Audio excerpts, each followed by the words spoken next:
In this lesson, we'll be asking a deceptively difficult question. What is poetry? This might sound like an overly simplistic question to some of you, but I think it's important to tackle this foundational question so we have some common ground. I find people often bring in a lot of baggage and assumptions about what poetry is and isn't, as well as who does or doesn't write poetry. So let's begin. A lot of poets, writers, and critics have put forth differing opinions over the years, but some of my favorite definitions of what poetry is are: poetry is nothing more than an intensification or illumination of common objects and everyday events until they shine with their singular nature, until we can experience their power, until we can follow their steps in the dance, until we can discern what parts they play in the great order of love. But how is this done?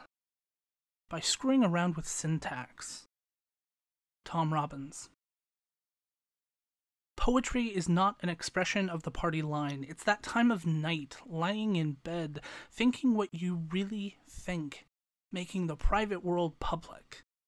That is what the poet does. Allen Ginsberg.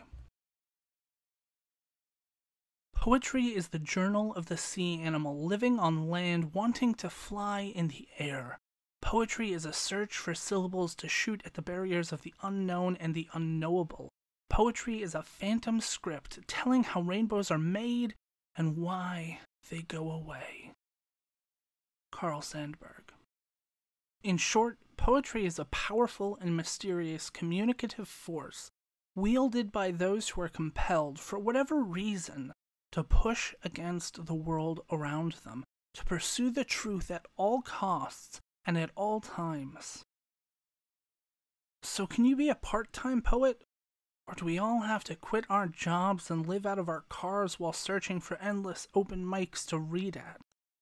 I think the answer is yes and no. Yes, you can be a part-time poet. No, you can't be a part-time creative. The reason for this is because people are creative by nature, and creativity is infectious. So once you inject a little bit of creativity into your daily or weekly routine, it's bound to grow and pop up in unexpected times and places. And this is a beautiful thing. Think of it as another aspect of your self-care routine. You take vitamins, you get plenty of rest, you work out at the gym, and you exercise your creativity. They're all essential to living a full and vibrant existence.